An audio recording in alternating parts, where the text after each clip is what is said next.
이 군인들이 힘들어하는 훈련 중에 유격이라는 훈련이 있습니다. 유격. 1년에 딱 2번만 받아요. 5월 달에 보통 받는데 저도 2번을 받았는데 힘든 때 2번 다 받았어요. 그래서 좀 이 아쉬움이 당시에는 많이 있었습니다. 왜냐면 처음 받았을 때는 아무것도 모르는 이제 부대에 처음 왔을 그때 2등병 때 받았어요. 그런데 한 달 차이로 제가 부대에 오기 전에 원래는 그 훈련이 다 끝났어야 되는데 마침 그때 훈련이 뒤로 미뤄진 거예요. 한 달. 그래서 제가 아무것도 모를 때 훈련을 받았죠. 또 2번째는 다음 해에 받았죠. 이제 계급이 후임병들을 다 챙겨야 될 때 하나하나 다 챙겨, 뭐 총무처럼 다 챙겨야 될 그때에 이제 훈련을 받게 됐습니다. 그때도 한 달만 지나면 이제 좀 병장이 되어서 편안하게 거의 뭐 캠핑처럼 그렇게 훈련을 받을 수 있었는데 산속에 들어가거든요. 5월인데 5월이라도 산속은 추워요. 비라도 내리면 막 끈적끈적하고 한 주일 동안 봤는데 거기서 열심히 이제 구르는 겁니다. 그래서 한 달만 더 있다가 훈련 받았으면 좋았을 텐데 그래서 훈련 날짜가 다가올수록 제 마음 가운데 좀 어려움이 있었습니다. 아쉽고 어렵고 일주일 동안 또 어떻게 그 훈련을 받아내나. 그런데 그런 고민을 하다가 제가 그냥 마음에 결정을 했습니다. 기왕에 훈련 받는 거 그냥 제대로 하자. 나를 좀 내려놓고 뭐 길어야 일주일인데 그거 못하겠느냐. 뭐 그런 마음으로 일주일 열심히 훈련에 임했죠. 이제 후임병들 다 챙기고 총무처럼. 그리고 훈련도 열애하는 거 하나 없이 어떤 기구를 타거나 뭘 하거나 본이 되도록 열심히 했습니다. 그런데 그렇게 열심히 하니까 이 조교들 눈에 좀 띄었나 봐요. 제대로 하려고 마음을 먹고 열심히 하니까. 그래서 여러 부대가 모여서 이제 나중에 일주일 지난 후에 평가를 하거든요. 부대별로 평가를 하고 이제 한 명을, 명칭이 재밌어요. 유격왕. 유격왕이라고 한 명을 뽑아요. 근데 제가 열심히 했으니까, 제대로 하려고 열심히 했으니까 좀 눈에 띄었나 봐요. 너무너무 감사한 것은 제가 이제 유격왕으로 뽑혀서, 여러분 군인들한테 제일 좋은 상이 뭐죠? 제일 좋은 상이 뭡니까? 휴가예요. 4박 5일 휴가. 정말 행복하고 기쁘고 열심히 해서 칭찬도 받고 또 후임병들한테 본도 되고 내 책임과 역할을 다 하면서도 나중에 그게 상으로 보상을 딱 받는다는 느낌이 있으니까 너무 좋더라고요. 제대로 하면 세상에서도 사람들이 알아줍니다. 제가 전에 보니까 이 사업을 하다 망한 분인데요. 이분이 자동차 영업사원이 됐어요. 열심히 하는 거죠. 사업하다 망하니까 얼마나 힘듭니까? 근데 기회가 주어졌으니까 정말 새벽부터 밤 늦게까지 열심히 해요. 그러니까 판매 왕이 되더라고요. 그리고 해외 브랜드 자동차인데 그 자동차를 판매 왕이 되어서 그 자동차를 선물로 받았어요. 회사에서. 그런 것들을 하면서 열심히 그런 뛰는 모습을 봤습니다. 인정을 받죠. 세상에서도요, 열심히 하고 제대로 하려고 노력을 하면 인정을 받습니다. 제가 여기 공사할 때 보니까 그 공사하시는 사장님들도 제일 많이 하시는 말씀이 야야 이거 제대로 해. 그렇게 해놓으면 하고도 욕먹는 거야. 이런 말들을 많이 하더라고요. 그 일해놓고도 욕먹는다. 그러니까 그 결과물이 사람들한테 평가가 된다는 거 잘 알죠. 그리고 그 사람들한테 누가 되지 않도록 평가를 잘 받도록 세상에서 일하는 사람들도 열심을 냅니다.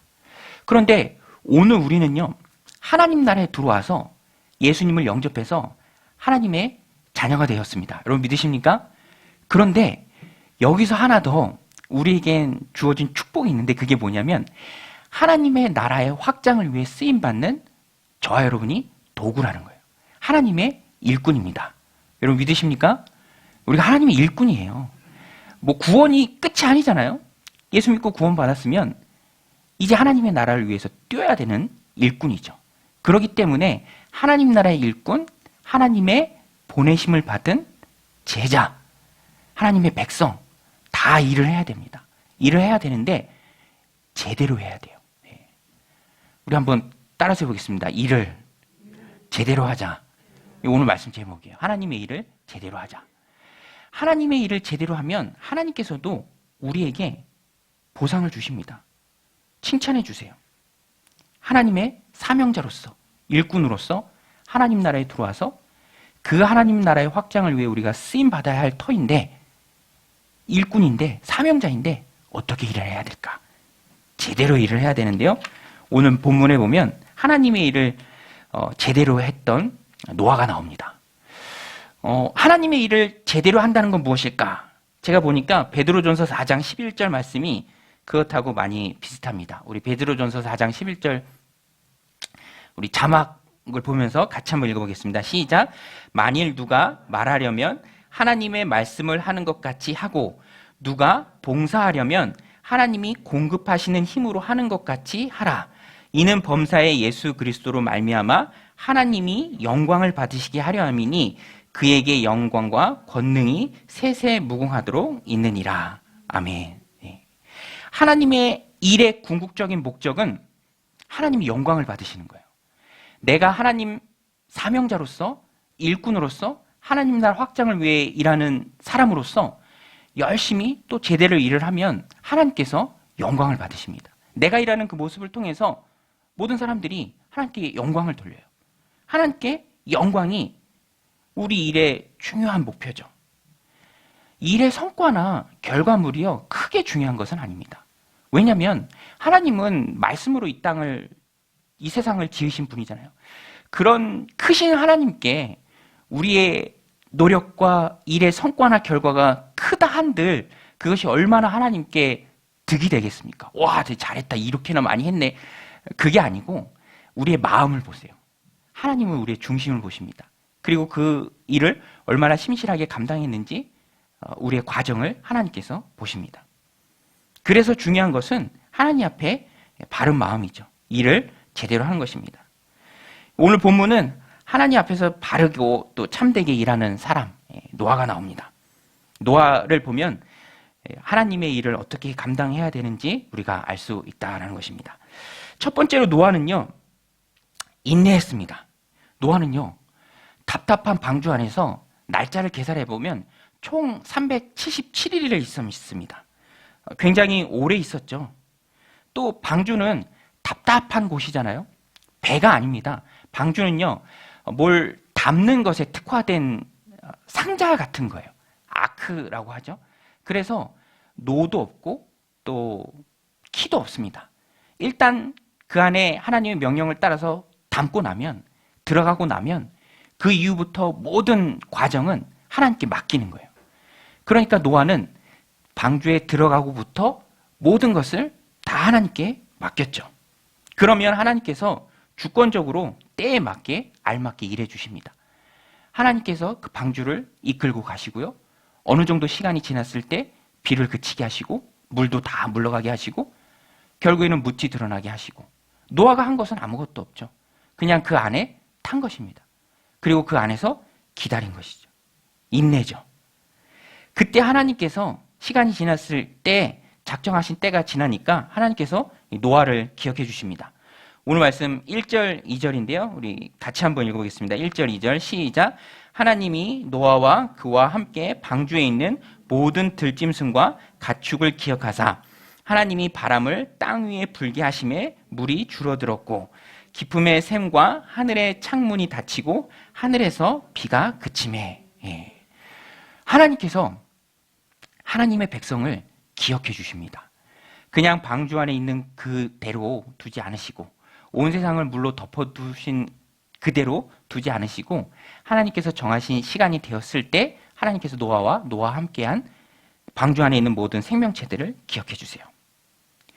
여러분, 하나님은 우리를 잊지 않으시는 분인 줄로 믿습니다. 우리를 늘 기억해 주시죠. 우리를 기억해 주시고 우리가 하나님 손안에 있다라는 그 믿음이 있을 때 우리는 우리의 인생을 하나님께 맡기고 비로소 하나님 손에 내 인생을 맡기고 기다릴 수 있는 거죠. 인내할 수 있는 것입니다. 순종이요, 그냥 억지로 나오는 것이 아니라 하나님이 나를 기억하신다. 하나님이 날 위해 일하신다. 그것을 믿고 기억하는 것이죠. 기다릴 수 있는 것입니다. 신앙은 기본적으로 기다리는 거죠. 인내입니다. 믿음이라는 게 하나님의 말씀이 먼저 임하고 그 일은 나중에 이루어지기 때문에 말씀을 받은 사람으로서는 반드시 기다림의 과정이 있고요. 또 기다리는 시간이 있습니다. 그러니까 믿음이 기다림이고요. 또 신앙이 기다림입니다. 아브라함도 약속의 말씀을 통해 이삭을 통해 이루어지기까지 25년을 기다렸죠. 요셉도 13년의 기다림 끝에 그 꿈이 이루어지는 것을 보았습니다. 심지어 예수님께서도요, 공생애를 시작하시기 전에 30년 동안 준비하는 시간이 있었습니다. 부모님의 말씀에 순종하면서. 오늘 본문의 노아도 그의 인생이 다 기다림이에요. 방주를 만드는 것도 말씀을 의지해서 기다리는 거죠. 비가 오지 않을 때에도 하나님을 믿고 의지하면서 방주에 들어간 것도 순종하는 모습입니다. 홍수가 그쳤을 때에도, 비가 다 안 왔을 때에도 하나님께서 말씀하실 때 그때 노아가 방주 바깥으로 나옵니다. 노아는 기다리고 말씀이 주어졌을 때 순종했습니다. 말씀을 기다리고 말씀이 주어졌을 때 순종하는 모습이 노아에게 있었습니다. 순종은요, 하나님이 가장 기뻐하시는 성도가 가져야 할 소중한 덕목입니다. 그런데 그것이 억지로 나오는 게 아니고요. 우리도 그렇잖아요. 부모님의 말씀을 내가 믿을 때, 자녀들이라면 그러면 뭘 해줄게 라고 그런 말씀이 부모님한테 있으면 믿기 때문에, 신뢰하기 때문에 기다릴 수 있는 것이죠. 이 노아도 그랬습니다. 하나님을 온전히 신뢰했죠. 그래서 순종이라는 그 믿음의 외적인 반응이 노아에게서 나온 것입니다. 노아는 하나님의 일하심을 온전히 신뢰했어요. 하나님께서 아직 비가 내리지 않았을 때 방주에 들어가라고 하시니까 순종하며 들어갔죠. 또 비가 다 멈추고 물이 다 빠진 후에도 하나님의 말씀이 있고 난 후에 그때 방주에서 나옵니다. 노아는요, 노아의 삶을 보면 절대로 그가 하나님 앞서서 뭔가를 행하는 모습이 없습니다. 항상 하나님의 말씀이 먼저 주어지고요, 그 말씀을 신뢰하고 그 다음에 노아가 움직입니다. 경거망동하지 않았죠. 오늘 말씀 15절, 18절도 제가 읽어드리면 하나님이 노아에게 말씀하여 이르시되 너는 내 아내와 내 아들들과 내 며느리들과 함께 방주에서 나오고 너와 함께한 모든 혈육 있는 생물 곧 새와 가축과 땅에 기는 모든 것을 다 이끌어내라. 이것들이 땅에서 생육하고 번성하리라 하시매 노아가 그 아들들과 그의 아내와 그의 며느리들과 함께 나왔고, 먼저 하나님께서 말씀하시고 그 다음에 노아가 나옵니다. 노아는 그의 삶 가운데 하나님을 철저히 신뢰하고 순종하는 모습이 있었습니다. 오늘 우리도 하나님이 우리에게 계획을 가지고 계십니다. 여러분 믿으십니까? 그러면 그 인격적인 하나님과 우리의 만남 가운데 하나님께서 우리에게 말씀을 해주세요. 이렇게 하라라고 기도를 통해서 말씀을 보는 가운데 나에게 구체적으로 내 삶을 이끌어 가시는 하나님의 손길이 있습니다. 우리는 그것을 믿고 신뢰하죠. 그렇게 말씀이 주어지고 내가 그것을 발견하고 내가 그 말씀을 붙들었다면 우리가 하나님께 보여야 할 반응은 믿음이죠. 믿음입니다. 아브라함은 25년을 기다렸고요. 요셉은 13년 동안 기다렸습니다. 예수님도 기다리고 준비하는 시간이 계셨고요. 오늘 노아도 방주를 만들고 방주 안에 들어가고 비가 다 멈춘 후에 방주에서 나올 때에도 모든 일련의 과정이 다 하나님의 계획과 말씀이 먼저 있은 후에 그 다음에 순종하면서 따라왔습니다. 오늘 우리도 하나님 섬기는 백성이고요. 하나님께 반드시 순종해야 할 하나님의 자녀들입니다. 그래서 우리는 성도의 가장 중요한 덕목, 하나님 기뻐하시는 그 순종의 모습이 우리들 가운데 있어야 합니다. 제가 오늘 책에서 봤는데 위클리프 선교회라는 곳이 있습니다. 거기는 이제 소수 부족한테 들어가서 그들의 말만 있고 언어가 없다면, 글이 없다면 글도 만들어주고 또 그 글로 성경을 번역해주는 선교회예요. 제 친구도 한 명 그 선교를 준비하고 있는데 너무너무 소중한 사역이죠. 근데 그 어떤 분이 이 위클리프 선교회에 소속된 선교사님이 이 남미의 어느 시골 부족에 들어갔는데 그들의 말로 성경을 번역해 주는데 순종이라는 단어를 번역해야 되는데 어떻게 번역할까 그게 고민인 거죠. 근데 성경에 순종이라는 단어가 얼마나 중요합니까? 그렇게 고심하고 있을 때 이 어떤 아버지가 아들을 심부름 보내면서 그 일을 꼭 하라고 당부하면서 이렇게 얘기하더래요. 꼭 해야 된다. 내 모든 마음으로. 그래서 아들이 심부름을 가니까 너무 중요했던 일인가 봐요.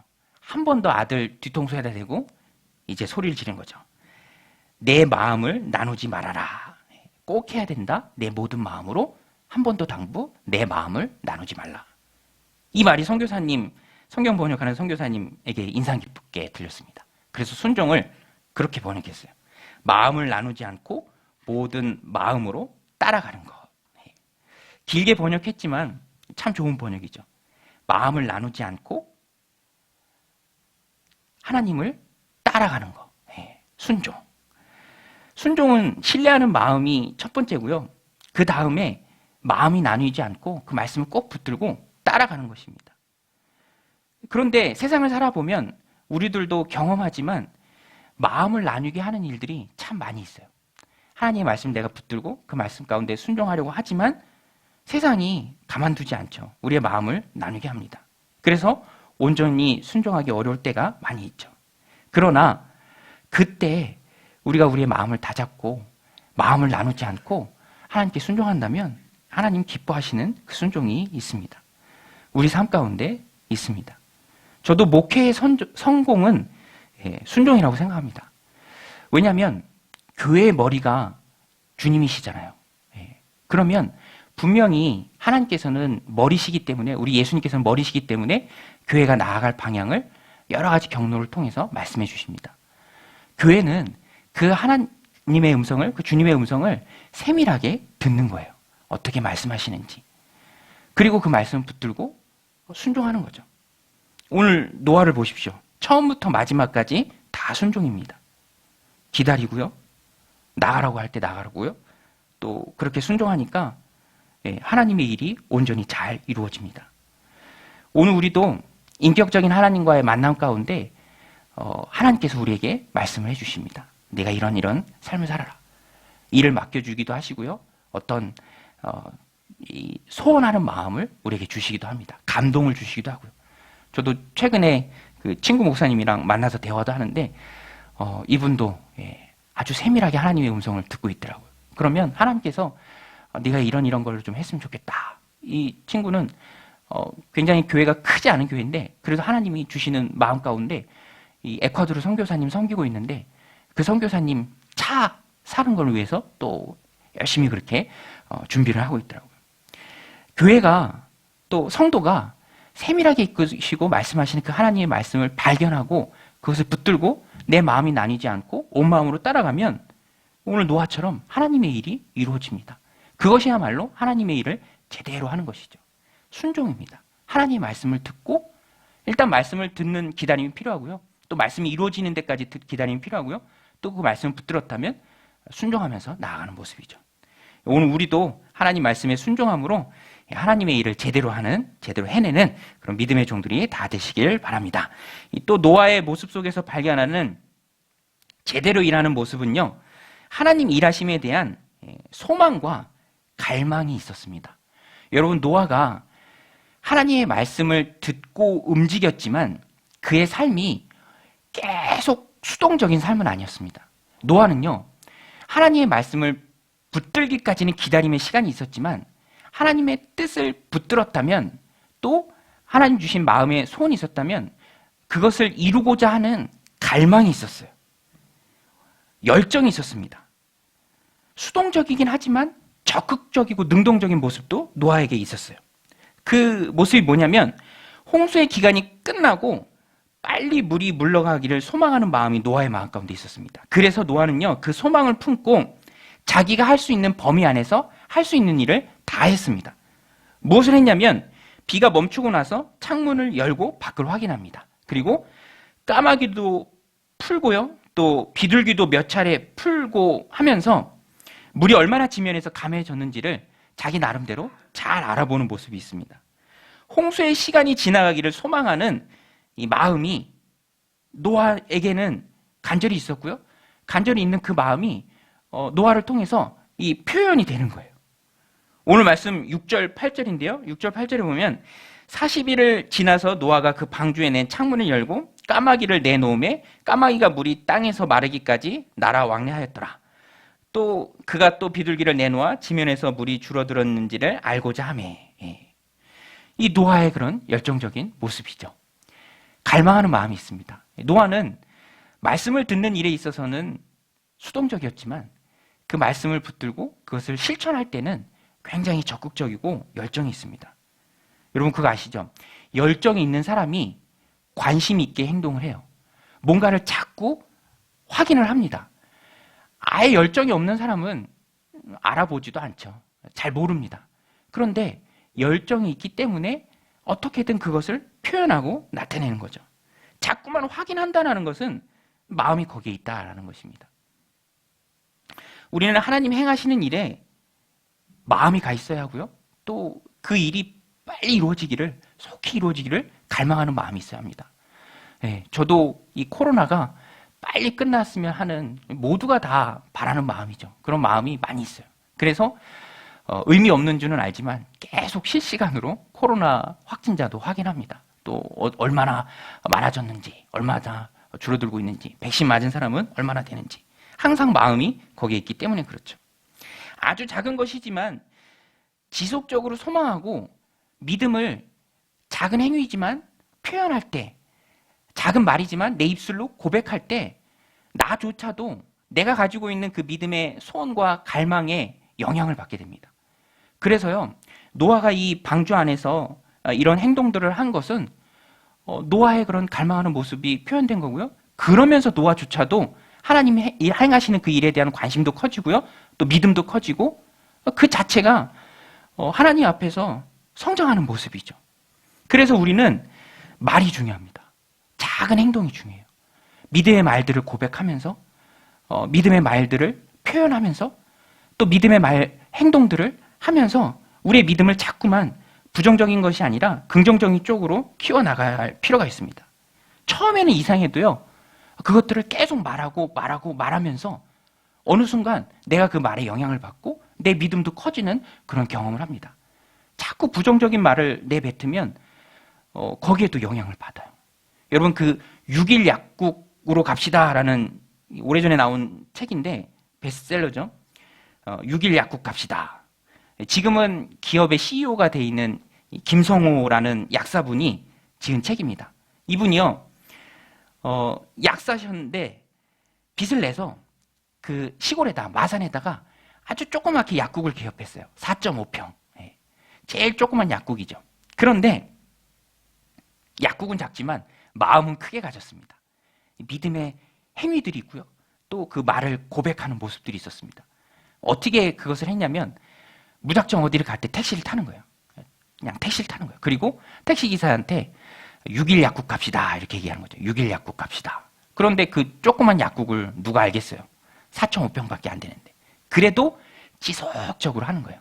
택시를 바꿔 타가면서 6일 약국 갑시다.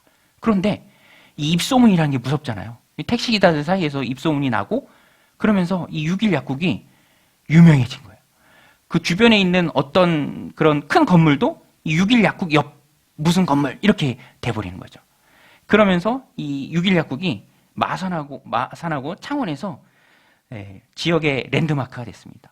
가장 큰 약국이 되었죠. 유명한 약국이 되었습니다. 그런데 이게 사실 상상하기도 어려운 거잖아요. 예를 들면 우리 강동 정연교회잖아요. 우리 1월 달에 설립했으니까 이제 석 달밖에도 안 됐고, 그런데 뭐 택시 타고 강동 정연교회 갑시다 그러면 누가 알겠습니까? 그런데 그런 믿음으로 계속 고백하는 거죠. 실제로 어떤 교회들은 이런 것도 벤치마킹해서 따라하기도 합니다. 기본적으로 긍정적으로 내 믿음을 표현하고 내 믿음의 행동들을 하면서 내 믿음을 키워나갈 때는 굉장히 좋은 거죠. 여러분 우리는 그래서 믿음의 말들을 계속 고백해야 합니다. 여러분 믿음의 말들, 믿음의 표현들 계속 하면서 고백하면서 우리 믿음을 키워나가시길 바랍니다. 저도 이것을 좀 경험했는데요. 어렸을 때 어머니가 아버지를 부르면서 항상 저희 형 이름을 부르면서 불렀어요. 누가 아버지 하면서. 근데 어느 순간 제가 그걸 들으면서 너무 서운한 거예요. 나도 아들인데 왜 맨날 형 이름만 부르고 형 아버지인가? 나도 아들인데. 그래서 제가 정식으로 어머니께 이의를 제기했어요. 어머니 앞으로는 제 이름으로 좀 불러주세요. 어머니도 좀 미안하셨는지 한 달 동안 정말로 제 이름을 넣어서 경복 아버지. 그런데 그게 그렇게 이상할 수가 없어요. 그거는 말이 안 되거든요. 항상 듣던 익숙한 말이 있으니까. 근데 놀라운 것은 그렇게 한 달을 듣고 나니까 입에 딱 붙어요. 어머니도 계속 하게 되고 자연스럽게 되고 우리의 믿음과 신앙도 마찬가지입니다. 말씀을 듣기까지는 수동적이어야 돼요. 믿음과 신앙은 수동적인 요소가 분명히 있습니다. 그러나 일단 말씀이 주어지고 내가 받은 갈망하는 하나님의 뜻이 분명하다면 거기에 대해서는 아주 적극적이고 능동적이 돼야 합니다. 부정적인 말들은 다 끊어버려야 돼요. 제 주중에 친구 목사님들 만나서 이런저런 얘기하다가 뭐 이렇게 부정적인 얘기도 하니까 그런 얘기는 하면 안 된다. 굉장히 도전이 되죠. 우리는 항상 긍정적인 쪽으로 믿음의 고백 쪽으로 믿음의 표현 쪽으로 우리의 삶을 이끌어 가야 한다라는 것입니다. 노아에게는요 그게 있었어요. 그게 바로 하나님의 일을 제대로 하는 사람의 모습입니다. 여러분 하나님 입장에서 노아를 보세요. 하나님이 이런 계획을 가지고 계세요. 그런데 노아가 그 말씀을 꼭 붙들고 또 자신이 할 수 있는 범위 안에서 긍정적으로 능동적으로 그 일을 해나가는 모습을 보면 하나님이 그 노아가 얼마나 노아가 나의 일을 잘 감당하고 있네, 제대로 하고 있네 라는 그런 마음이 들겠습니까? 오늘 우리도 이 말씀을 마음에 새기고 믿음의 작은 소망의 표현이 우리들 말 가운데 있으시길 바랍니다. 능동적으로 기도하고 또 확인하고 갈망하는 표현이 저 여러분들 가운데 있을 때 하나님 우리의 삶을 보면서 기뻐하실 줄로 믿습니다. 마지막으로 노아에게서 배우는 제대로 일하는 모습은요, 가장 중요한 것을 가장 먼저 하라는 것입니다. 우리 한번 따라서 볼게요. 가장 중요한 것을 가장 먼저 하라. 노아에게 있어서 이런 모습이 있었습니다. 하나님이요, 인격적인 분이시기 때문에 우리를 통해서 일하실 때 하나님께서도 먼저 일하는 그런 우선순위가 있습니다. 그런데 하나님의 사명자가 그 마음을 잘 알고 하나님이 원하시는 그 일을, 그 소중한 일을 가장 먼저 해요. 그러면 하나님이 얼마나 기쁘시겠습니까?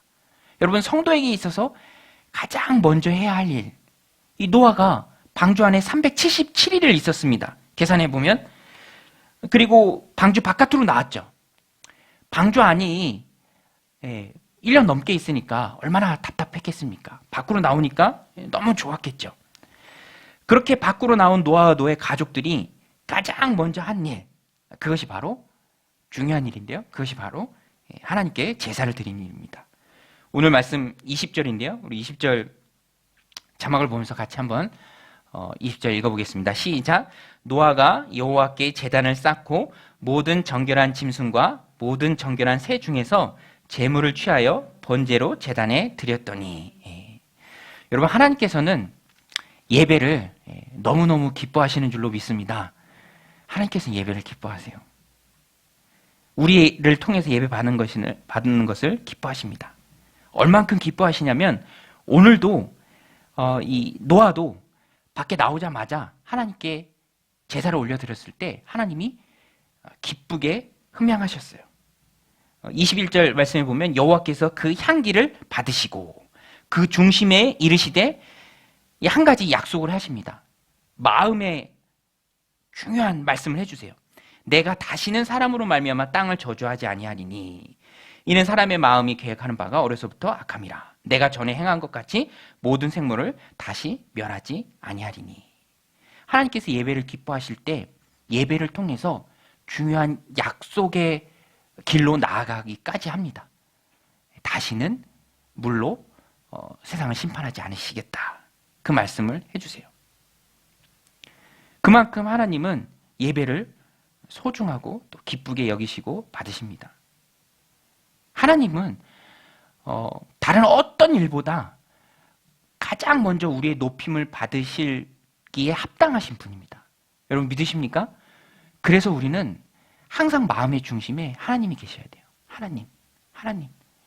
새벽 예배, 새벽 기도, 하나님께 내가 기도하는 시간, 하나님과 만나서 대화하는 시간, 예배, 하나님을 높여드리는 시간, 찬양하는 시간, 다른 어떤 것보다 하나님이 더 소중합니다라고 내 삶으로 표현하고 고백하는 소중한 시간이다. 이런 마음이 우리에게 있어야 합니다. 하나님은 인격적인 분이시기 때문에 그것을 다 아세요. 우리의 중심을 꿰뚫어 보시는 분이 하나님이시죠. 우리가 그런 마음을 가지고 예배를 드리는 것도 중요하고요. 예배를 드리러 나오기 때문에 그런 삶의 모습이 있기 때문에 또 반대로 우리 마음 가운데 하나님을 소중히 여기는 마음이 생긴다라는 것입니다. 언제든지 그런 상관관계가 있죠. 그러니까 오늘 말씀을 따라서 우리도 하나님을 열심히 예배해야 합니다. 예배 드리는 것을 소중히 여겨야 합니다. 예배보다 바쁜 것은 없죠. 언제 어디서든지 내가 무엇을 하든지 어디에 있든지 우리의 마음은 하나님을 예배해야 합니다. 예배당에 나와서 예배 드리는 예배도 예배고요. 삶의 현장에서, 직장에서, 일터에서 내가 하나님을 마음의 중심에 모시고 가장 귀한 분으로 모시고 그곳을 살아가는 것도 하나님 기뻐받으시는 산제사죠. 어디에 있든지 무엇을 하든지 우리의 마음 가운데서 가장 높임을 받아야 할 분은 하나님이시라는 것입니다. 노아는요, 그 모습이 있었습니다. 그래서 방주에서 나오자마자 하나님께 예배를 드렸죠. 저도 처음에 입대했을 때는요, 그 예배에 대한 기억이 너무너무 간절했습니다.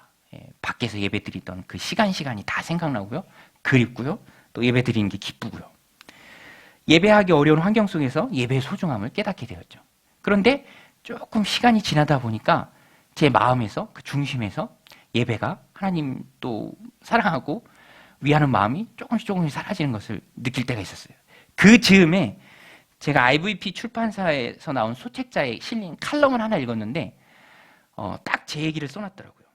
군 선교 하시는 어떤 분이 쓰신 칼럼인데 신앙 좋은 믿음의 이 군인 형제들이 휴가를 나오면서 부대 안에서 그 좋던 신앙도 두고 나온다. 근데 제 모습이 딱 그랬어요. 부대 안에서는 힘드니까 또 갈급한 마음으로 열심히 매달리고 또 기도하고 예배 잘 드리죠. 그런데 휴가를 나오면서부터 이 마음이 싹 바뀌어요. 어떻게 바뀌냐면 급한 거죠. 더 놀아야 된다. 친구를 한 명이라도 더 만나야 된다. 먹을 거 뭐라도 하나 더 먹어야 된다. 그러니까 신앙인의 모습을 좀 찾아볼 수가 없는 거죠. 근데 아직도 많이 기억에 남는 그런 칼럼입니다. 그런데 노아는요, 방주 안에 있을 때나 방주 밖에 나왔을 때나 그에게 있어서 가장 중요한 분은 하나님이셨습니다. 방주 안에 있을 때도 신앙이 있었고요. 또 그 신앙을 그대로 방주 밖으로도 갖고 나와서 열심히 하나님 예배하는 모습이 있었죠. 오늘 우리도 하나님을 위해서 제대로 일하고자 한다면 하나님 제일주의, 하나님을 가장 귀한 분으로 모시고 그 귀한 하나님께 가장 귀한 예배를 올려드리는 우리가 돼야 한다라는 것입니다.